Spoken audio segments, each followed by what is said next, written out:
Hi guys, welcome to my YouTube channel. My name is Sophia, a yoga teacher and also a postgraduate student studying psychology and neuroscience of mental health.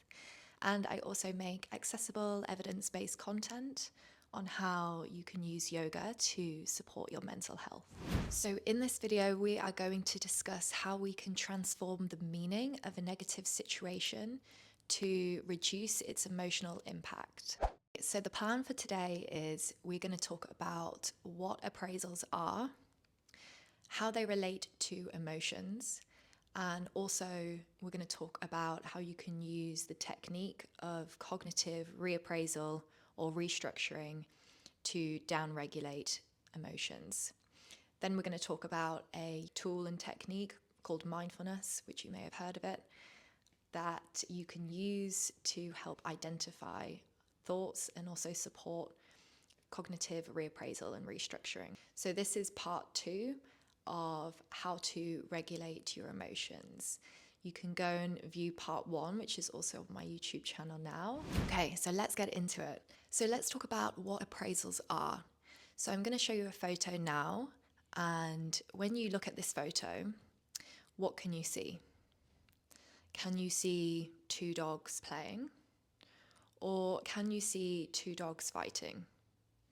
So it really depends on how you interpret that situation. And if you ask someone else, they may think completely differently to you. Psychologists call these appraisals. It is defined as a particular set of psychological interpretations of the current situation. So going into the relationship between appraisals and emotions. So as we know from part 1, the most influential theory by Satcher and Singer is that emotions are formed by a combination of our physiological or bodily response to a situation, but also our appraisal of that situation.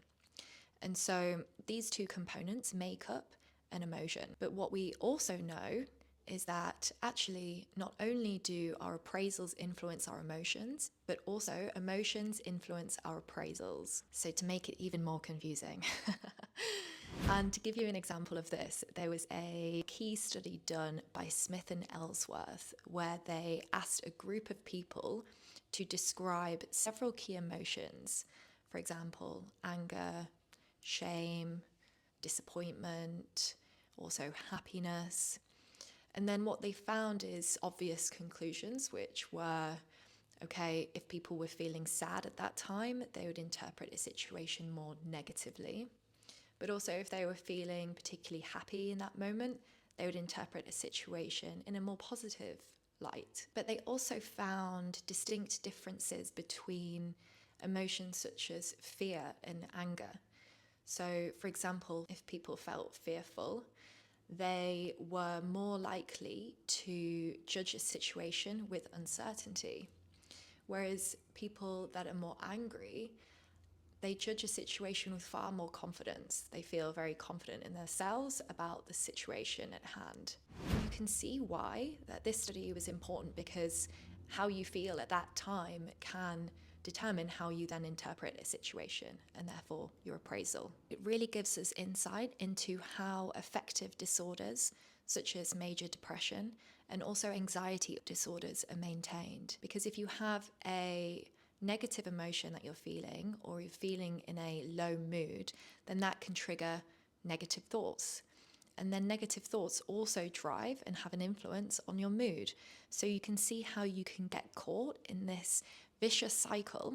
So we can manage our emotional experience through this technique called cognitive reappraisal. And all cognitive reappraisal is reevaluating a situation in a more positive and more rational light, so that it changes your emotional experience of that situation and therefore can reduce the emotional impact and therefore downregulate your emotions and therefore breaking this cycle. So for example, you're walking in the street and you see a group of your friends walking on the other side of the road.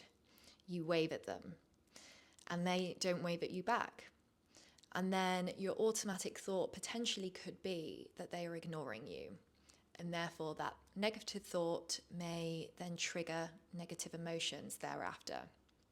But in that moment, what you can do, and this is an example of cognitive reappraisal, is that you can conclude and reevaluate the situation to tell yourself that actually they just didn't see you, they're not ignoring you. And therefore you can reduce the emotional impact of that potentially negative situation. And the key thing here is that even if you initially don't believe it at first, even the action and the thought of telling yourself that they didn't see you, again, helps reduce that emotional impact. In summary, there are 4 steps to cognitive reappraisal. So number 1, identify. So identify is about identifying that negative thought about a situation, or potentially it could be a negative thought about yourself. Identifying it, becoming aware of it, and singling it out in your brain at that moment. The second, evaluating what evidence do you have that this thought is true. Number 3, challenge. So what evidence do you have against this thought? So you're considering that actually this thought may not be true, and you're remembering that thoughts are not facts. So after the challenge, we have number 4, which is to replace that thought with a more balanced and alternative thought. Okay, so like we did with the wave example, which would be they're simply not ignoring us, they just didn't see us. Another example, if you have someone who may be already socially anxious and they are giving a speech to a crowd and they see someone in the crowd laughing, and they immediately attribute the person laughing to it being that they're laughing at something about them or about the speech that they're giving. And so what you can do through this training in restructuring and reappraising that negative thought is a person would be taught to evaluate what they think the person might be laughing at and how likely is it that that belief is true, and then to consider an alternative cause for the laughter. So you're really trying to reevaluate the situation in your mind. And by practicing this reappraisal technique, it is hoped that a person who is less able to reappraise a negative situation on their own would develop the tools to do it when they encounter any negative situation in the future. And in doing so, they should be able to emotionally regulate their response to negative situations. So maybe in your own time, after this video, have a think about where you felt that you've told yourself that you've not been good enough in a situation, or maybe you've evaluated a situation negatively, whether it be a social one or not, and think about actually what evidence do you have that your thought is true. Try and challenge it, and then try and reappraise it and replace that thought with a more balanced one. Let's talk about mindfulness. So mindfulness is a technique that we can use to help us identify those thoughts, those negative thoughts in the first place. So all mindful is about being present, having a present moment awareness, and having a non-judgmental attitude on our thoughts. So it is really a simple practice. You can do it as a meditation practice, but you can practice mindfulness anywhere, whilst you're cooking, whilst you're cleaning, whilst you're walking. It's really just observing thoughts in a non-judgmental way. But it's really practicing this exercise of that, okay, we can have thoughts about our thoughts. It's a very difficult skill to, in the moment, step back and acknowledge thoughts that you're having. When you practice this mindfulness exercise, it really helps you stop and think about your thoughts and then move through the cognitive reappraisal steps, and so helping you reduce the emotional impact. I hope you've enjoyed this video. Don't forget to like, comment, share, subscribe. Do it all. It really helps me and it really just encourages me to make more videos, to share more knowledge. And this is everything that I'm learning on the course right now.